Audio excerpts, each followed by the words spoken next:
Bonjour tout le monde, on fait le point sur l'actualité du jour. Le thème du harcèlement scolaire fait régulièrement la une au niveau national. On va en parler localement dans cette émission. Et puis pour la suite du programme, voici un bref résumé en images. Le préfet Laurent Touvet a dressé le bilan de la situation sanitaire actuelle en Moselle. Le taux d'incidence est en baisse par rapport aux semaines passées. La vaccination aide à cette amélioration.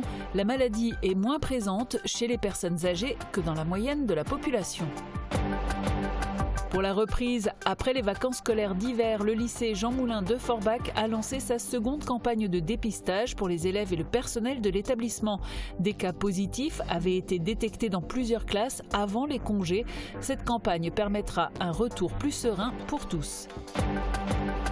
Des kits de tests antigéniques à faire soi-même sont en vente dans plusieurs enseignes en Allemagne. La vente de ces tests n'est pas autorisée en France et ces kits n'ont aucune valeur légale. Pour se faire dépister, il faut obligatoirement passer par un professionnel de santé. Fin février, début mars, la météo était particulièrement chaude, ce qui a permis à certains apiculteurs de démarrer la saison plus tôt avec le changement des fonds de ruches. D'ordinaire, la saison débute fin mars et s'achève en novembre.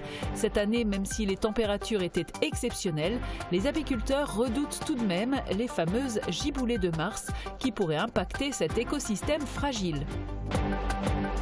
Les habitants de Houndelin se plaignaient des déjections canines dans les rues du village. La commune a installé 7 panneaux humoristiques pour lutter contre ce problème en sensibilisant les propriétaires de manière amusante. L'objectif est pédagogique, mais une amende de 38 € est toujours prévue pour les récalcitrants. C'est un fléau qui touche de nombreux élèves, le harcèlement scolaire. En France, plus d'un élève sur 10 en école primaire en serait victime. Marie-Morgane, salut. Alors tu t'es rendue au lycée Henri Nominé de Sarreguemines pour évoquer ce sujet justement.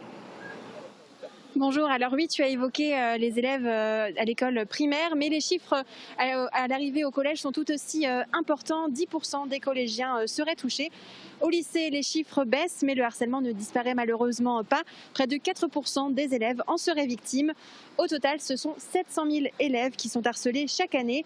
Alors dans l'actualité, le harcèlement scolaire est souvent évoqué. Encore récemment, une adolescente d'Argenteuil a été retrouvée morte noyée. Elle aurait été victime de harcèlement scolaire depuis plusieurs semaines.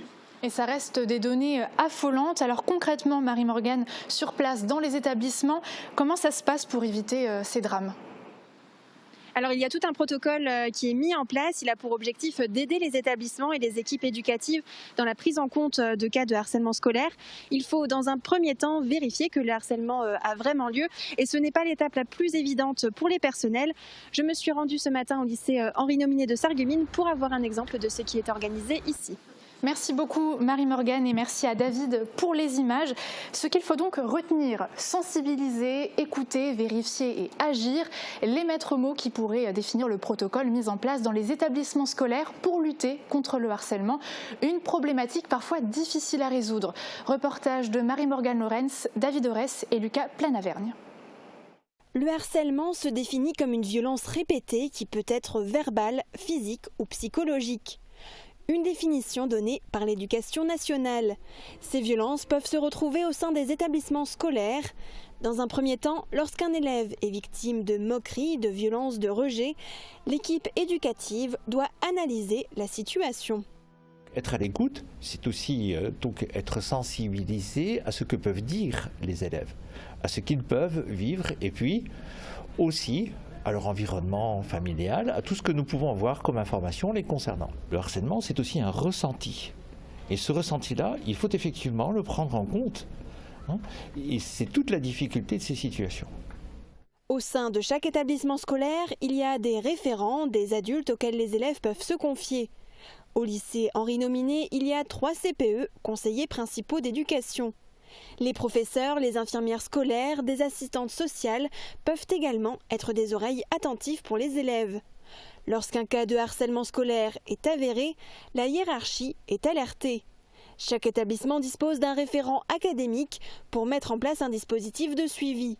Les parents sont également prévenus et les élèves concernés sont rencontrés. Il y a tout d'abord des actions d'aide et d'accompagnement de la personne, de l'élève qui serait harcelé. Et puis aussi, s'il y a eu exaction, s'il y a eu infraction au règlement intérieur, donc il y a des actions donc, dans la classe, des actions qui peuvent être des actions de sensibilisation, mais aussi surtout de sanctions éventuellement. Depuis plusieurs années, les réseaux sociaux montent en puissance chez les adolescents. Le harcèlement peut donc se poursuivre en dehors de l'établissement, c'est le cyberharcèlement. Le lycée Henri Nominé a mis en place des actions de sensibilisation pour tous ses élèves de seconde. En général, on demande effectivement des personnalités extérieures, des spécialistes de la question, d'intervenir sur chaque classe. L'idée, c'est que chaque élève, à un moment, ait entendu ces informations.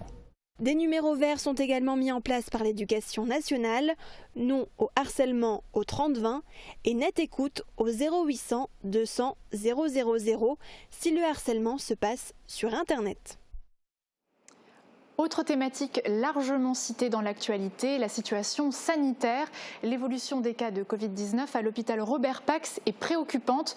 Au 9 mars, on compte 57 patients hospitalisés atteints du Covid, soit 21 de plus qu'il y a une semaine. 9 sont toujours en réanimation. D'ailleurs, la moitié des opérations chirurgicales a été déprogrammée pour permettre aux équipes soignantes de se concentrer sur le secteur Covid. Et comme chaque semaine, le département a dressé un nouveau bilan avec une campagne de vaccination qui s'est largement accélérée ces dernières semaines. La situation poursuit sa lente amélioration en Moselle. Explication d'Anne-Sophie Gross et Jean Milon. Parmi les signes encourageants annoncés par Laurent Touvet, le taux d'incidence qui continue à baisser, 253 pour 100 000 habitants lundi soir, contre 284 la semaine dernière et un pic à 315 le 22 février dernier. Pour le préfet de la Moselle, la vaccination est une des clés de cette amélioration. 122 500 injections ont déjà été pratiquées. 91 590 personnes ont reçu au moins une injection, soit 9% de la population mosellane. Nous constatons que la maladie est un peu moins présente, que le virus se diffuse un peu moins vite, et puis nous bénéficions de la vaccination. On constate que la maladie est moins présente chez les personnes âgées que dans la moyenne de la population, et si elle est moins présente, c'est parce qu'elle rencontre des barrières, et ces barrières sont dues aux vaccins qui ont été administrés à presque la moitié des personnes de plus de 75 ans maintenant en Moselle. Si le nombre de patients Covid+ hospitalisés au CHR a légèrement baissé, 171 actuellement contre 200 il y a quelques jours, la situation reste sous tension. Seule une dizaine de lits de soins critiques sont disponibles sur l'ensemble de la Moselle. Il n'y a donc pas d'assouplissement des mesures prévues pour l'instant, selon le préfet. Il faut poursuivre la vigilance, les précautions, l'attention, le respect pour les autres finalement, de se protéger et de les protéger en respectant les gestes de distanciation sociale. Pour les entreprises, le fait de recourir au télétravail, l'effort n'est pas terminé, même si on est sur la bonne voie. Je crois que on constate bien depuis un an que nous subissons cette maladie, que c'est une opération au long cours et qu'on ne s'en sortira pas en l'espace de 24 heures parce que notre taux d'incidence repasserait sous un seuil arithmétique. Et concernant les variants, 51% des cas détectés en Moselle sont issus du variant sud-africain, 30% du variant britannique. Et parmi les mesures barrières, il y a les dépistages massifs, notamment auprès de la jeune population. C'est le cas depuis lundi au cœur de la cité scolaire Jean Moulin de Forbach. Sur base du volontariat, le personnel et les élèves de l'établissement ont repris les cours avec cette deuxième campagne de tests. Reportage. C'est une reprise des cours sous le signe du dépistage au sein de la cité scolaire Jean Moulin de Forbach. L'ensemble de la communauté éducative, élèves, professeurs et personnels de la région Grand Est sont invités à se faire tester à compter d'aujourd'hui. Hélène Kessler, agent d'accueil, est l'une des premières à se présenter. Avant les vacances d'hiver, des cas positifs avaient été détectés parmi les élèves et le personnel de l'établissement. C'était très compliqué, on a travaillé dans l'angoisse. On s'est retrouvé avec un grand nombre de personnel en moins, donc on a eu du mal à suivre avec le protocole sanitaire. Donc c'était pendant 3 semaines terribles de fatigue intense et puis de stress et puis de boule espère toujours y arriver, quoi, tenir bon jusqu'au bout. 3 classes avaient été fermées au collège, 180 lycéens sur 550 isolés. Ce n'est donc pas un hasard si la préfecture et le rectorat ont décidé de déployer une équipe mobile de prélèvement dans cet établissement. Les premiers à se faire tester ce matin sont les membres de l'équipe éducative, proviseurs en tête. J'ai été, avant les vacances, obligé de fermer un certain nombre de classes. Reprendre dans cette condition n'était pas du tout confortable et je suis très content d'avoir l'opportunité de tester tout le monde. Deuxième chose aussi, je suis quand même très content de proposer ce service de dépistage aux enseignants qui habitent en Allemagne, notamment à Saarbrück. Et ça leur permettra effectivement d'avoir un test antigénique, si possible négatif, pour pouvoir rentrer chez eux. Après avoir renseigné le formulaire de consentement, place au test antigénique. Comme pour le test PCR, l'infirmier introduit un écouvillon dans les fosses nasales. La différence, c'est le temps nécessaire pour l'obtention du résultat, 15 minutes seulement. Le but vraiment, c'est d'aller rechercher le potentiel, le personnel qui serait porteur positif asymptomatique, parce que nous voyons que des personnes asymptomatiques, et d'aller chercher dans les établissements éventuellement les personnes positives et aller les isoler, les sortir du circuit. Donc c'est vraiment l'intérêt du test antigénique.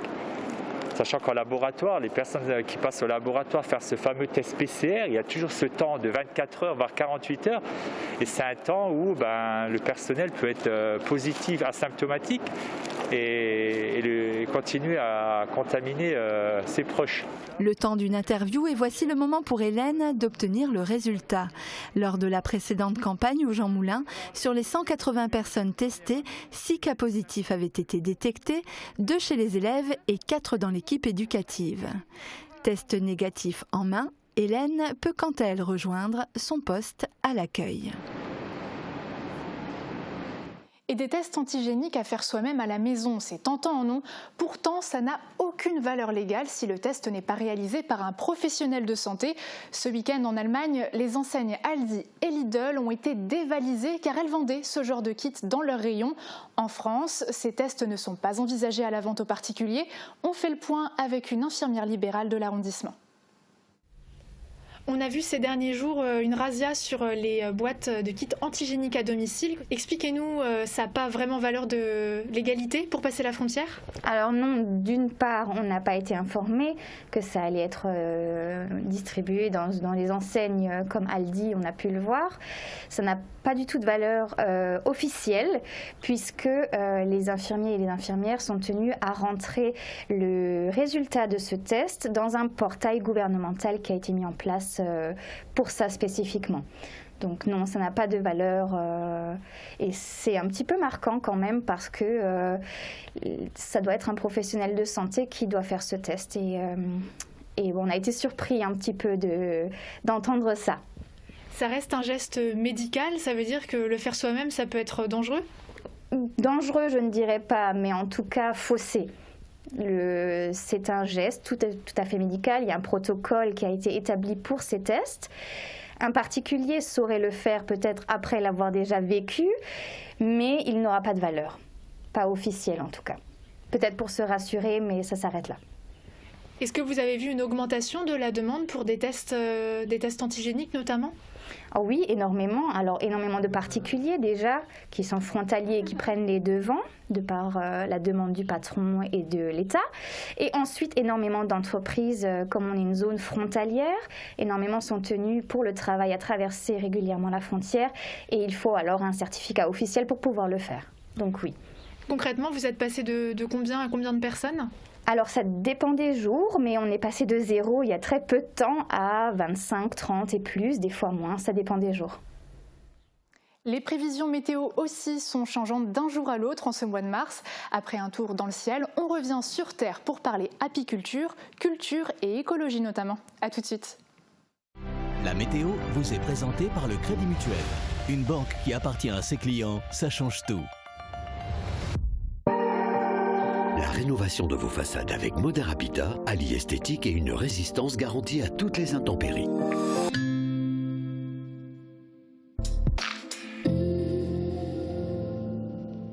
Bonjour tout tout le monde, le temps se gâte pour demain. Il pleut d'abord faiblement, puis en milieu de journée, les averses sont plus soutenues. Le vent soufflera également assez fort avec des rafales jusqu'à 80 km/h attendues dans la journée. Malgré ça, les températures remontent un peu avec 4 à 5 degrés pour les minimales et 11 à 12 degrés pour les maximales. Demain, nous fêtons les rosines et il fera jour de 6h52 à 18h30. Passez tous une belle journée en notre compagnie et à demain.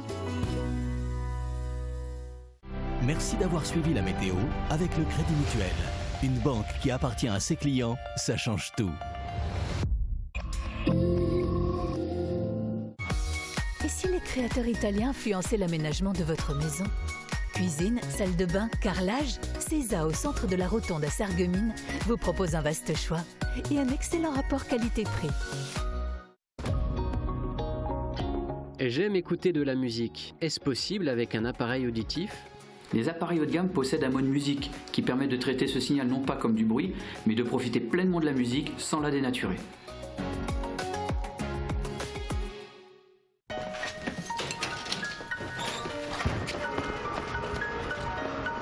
Enfiler un uniforme. Ou pas.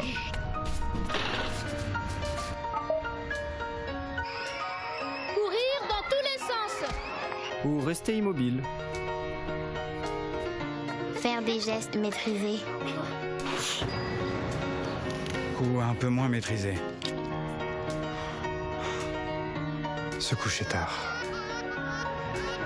Se lever tôt. Savoir viser. Très bien visé. Fermer plus tôt. Ouvrir plus grand. Porter un masque. Vraiment le porter. En restant chacun mobilisé, nous serons plus forts ensemble.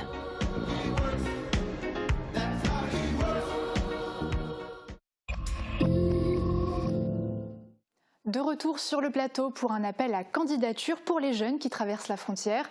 Si vous avez une expérience à l'étranger de longue durée, vous pouvez devenir un ambassadeur de la mobilité transfrontalière. La Europäische Akademie d'Otzenhausen en Allemagne propose des ateliers dans les écoles de la Grande Région et du Rhin supérieur pour informer les élèves des possibilités de formation et d'emploi. Votre rôle en tant qu'ambassadeur sera d'animer au moins 2 ateliers en binôme en 2021 pour raconter votre expérience, mais aussi donner des conseils aux jeunes. Vous avez jusqu'au 14 mars pour envoyer votre CV à l'adresse qui s'affiche en bas de votre écran. Elles sont ambassadrices du vivant et de l'environnement, ce sont les abeilles. À cette époque de l'année et surtout avec les températures actuelles, c'est le bon moment pour les apiculteurs de préparer la saison. Morane Grandcola a suivi l'un d'entre eux lors des changements des fonds de ruches. Reportage. Donc on va aller sur ces ruches-là. Au rucher de la mésange de Meisenthal, on est apiculteur de père en fils, et ce, depuis 4 générations. Aujourd'hui, c'est Guision qui gère l'activité, et grâce au temps particulièrement clément de ces dernières semaines, il en a profité pour changer les fonds de ruches sales pour les remplacer par des neufs. Il y a des abeilles mortes ici, il y a de la saleté. Vous voyez, c'est une question de prophylaxie, d'hygiène, pour éviter les maladies. Et fermé aussi à cause des courants d'air, parce qu'il y a maintenant de plus en plus de couvains dans la ruche qu'il va falloir chauffer. D'ordinaire, la saison d'apiculture démarre en mars, à l'aube du printemps, et s'achève à la fin de l'automne. Cette année, c'est différent. La météo a de l'avance, une première pour Guy. En fait, j'ai commencé donc la semaine dernière, dans la semaine de février, et parce que la météo était vraiment exceptionnelle. Il faisait très chaud, donc je me dis je vais en profiter pour faire ça le plus vite possible. Mais une météo comme ça, de souvenir, la première fois que je fais ça aussitôt dans la saison. Même si les températures étaient idéales en ce début du mois de mars, elles restent néanmoins exceptionnelles. Pour Guy, le dérèglement climatique est là et les apiculteurs travaillent en fonction de la météo. Les abeilles sont fragiles et passer d'une chaleur printanière en plein mois de février aux prochaines giboulées de mars peuvent avoir des conséquences sur cet écosystème. Je pense que le réchauffement climatique est là, indéniablement. On récolte des miels de forêt beaucoup plus tôt qu'on ne le faisait autrefois. Après, la floraison a souvent beaucoup d'avance. Les abeilles ne sont pas toujours au rendez-vous. Et ce qu'on craint surtout, c'est un retour de geler par la suite, qui risque d'anéantir la végétation. Évidemment, on ne peut pas déterminer avec exactitude la météo de mars à novembre. Les apiculteurs doivent donc constamment s'adapter pour la préparation, la récolte, les différents traitements et la vente de miel. À noter que l'apiculteur a créé un site internet de vente de miel en ligne au www.miel-zion-apiculteur.fr. Le miel est directement livré chez vous ou disponible en click and collect sur rendez-vous. L'occasion de rappeler que les changements de consommation et la transition écologique sont au cœur des débats. Alors pourra-t-on bientôt monter dans des bus roulant à l'hydrogène à Metz? Un souhait du maire et président de la métropole, François Grosdidier, pour remplacer progressivement le parc de bus diesel, mais aussi les lignes métisses, par cette technologie plus respectueuse de l'environnement. Les élus ont d'ailleurs testé un bus de ce type. Reportage. Et c'est parti pour une balade à bord d'un bijou de technologie. Ce bus fonctionne grâce à de l'hydrogène compressé et stocké sur le toit du véhicule. Couplé à un apport en oxygène, il est envoyé dans cette pile à combustible qui génère en temps réel l'électricité nécessaire au fonctionnement du moteur. Un bus électrique donc, mais sans batterie, et un atout de taille, son autonomie. Et donc avec un bus à hydrogène, on peut facilement rouler 400 km par jour. On peut en fait gérer une flotte de bus à hydrogène comme une flotte à diesel. On fait le plein le matin. Et toute la journée, on a la flexibilité et l'autonomie avec le bus. Et ce qui séduit aussi tout particulièrement les élus du territoire, c'est bien sûr le faible impact environnemental de ce procédé. On ne rejette que de la vapeur d'eau. C'est-à-dire on est complètement neutre en matière d'émissions de gaz à effet de serre, de dioxyde de carbone ou de particules, ce que rejettent beaucoup des véhicules diesel.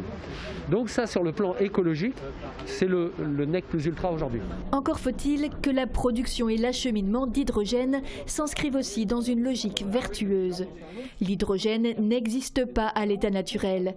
Ce gaz est obtenu par électrolyse de l'eau, un procédé qui nécessite un apport en électricité, alors mieux vaut que celle-ci soit issue des énergies renouvelables. Et là, il reste encore beaucoup à faire, monter une filière de production d'hydrogène vert dans la région. Il est hors de question d'aller chercher les bonbonnes d'hydrogène à plusieurs centaines de kilomètres. À ce moment-là, ça n'aurait plus aucun intérêt écologique s'il fallait faire venir par camion l'hydrogène nécessaire. Donc en fait, nous démarrons dès que nous aurons les capacités de production, qu'il s'agisse des nôtres, nous travaillons actuellement avec l'UM sur le sujet, qu'il s'agisse de ceux qui pourraient se faire sur d'autres sites de la région. L'autre inconvénient, c'est le coût de cette technologie, mais pour y faire face, des aides État-région pourraient être allouées. Les élus de Metz Métropole aimeraient pouvoir mettre en place les premiers bus à hydrogène lors de la mise en service de la ligne 3 du Métis. En France, les villes de Pau et de Versailles ont déjà franchi le pas. Quand certains sautent, d'autres sont obligés d'esquiver. À Houndelin, les riverains ont constaté de plus en plus de déjections canines sur leur trottoir, mais la mairie n'a pas dit son dernier mot. Regardez.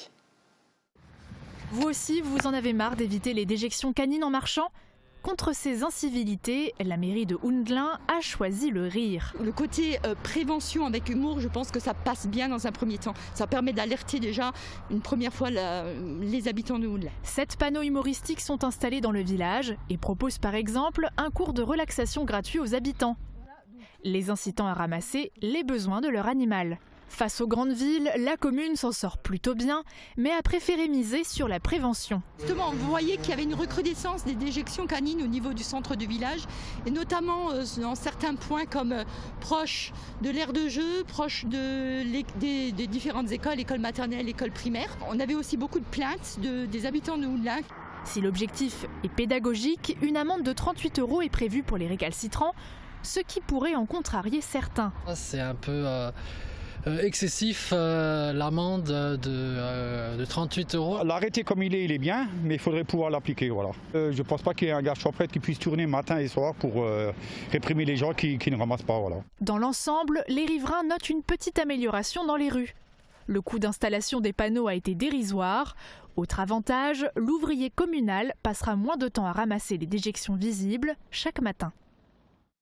Que ce soit les musées ou les artistes, tout le monde est dans le même bateau. La compagnie Philo d'Art, basée en Meurthe-et-Moselle, a eu l'idée de sillonner les musées de Lorraine pour y adapter en vidéo le spectacle Razzia, un récit épique adapté de la culture celte. La tournée de la compagnie a commencé au musée de la Faïence. Reportage de Catherine Henrich. Le jardin d'hiver privatisé ou presque. Les musées sont fermés, alors Guillaume Louis profite de l'espace pour y jouer un morceau du nouveau spectacle de la compagnie Philo d'Art, Razzia. Un récit épique qui a été découpé en morceaux pour s'adapter au format vidéo et ainsi pouvoir changer de décor.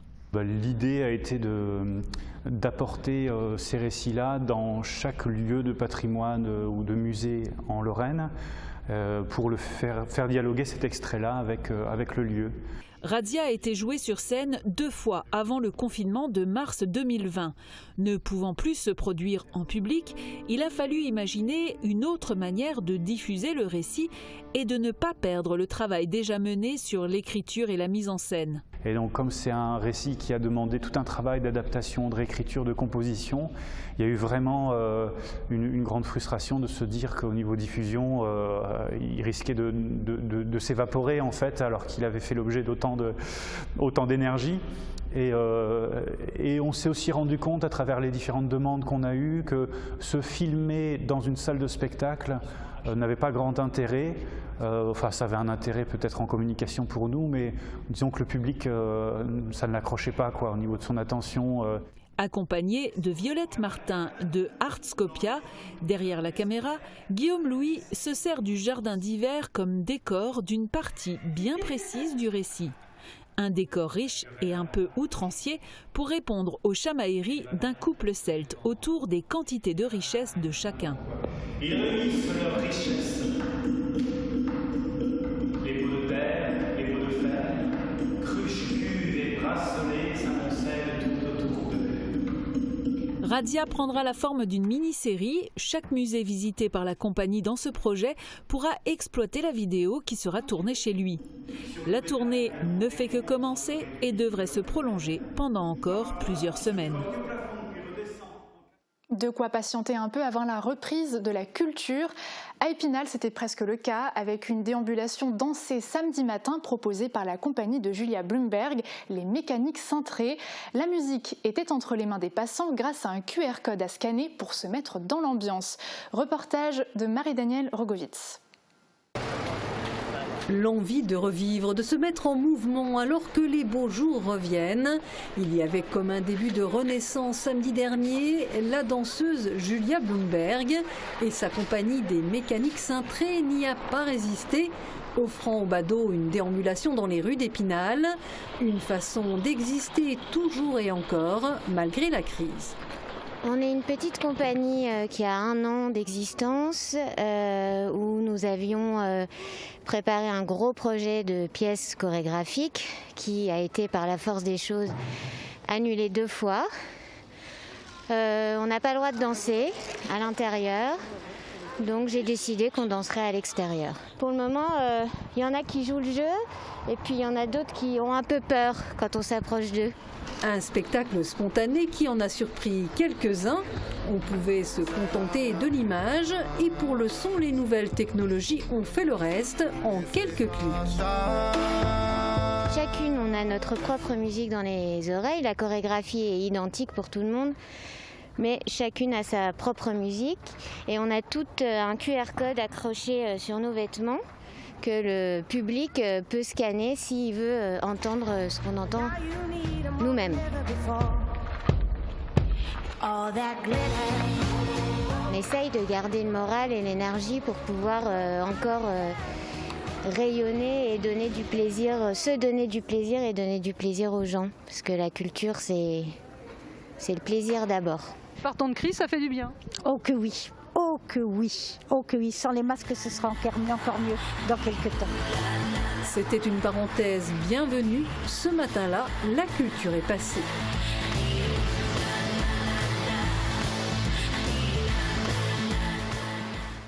Et on termine notre émission sur cette belle initiative et cette belle humeur qui donne envie de retrouver nos salles de spectacle et nos artistes. En attendant, prenez soin de vous. Demain, c'est Julia qui vous accompagne pour un nouveau journal. Bye!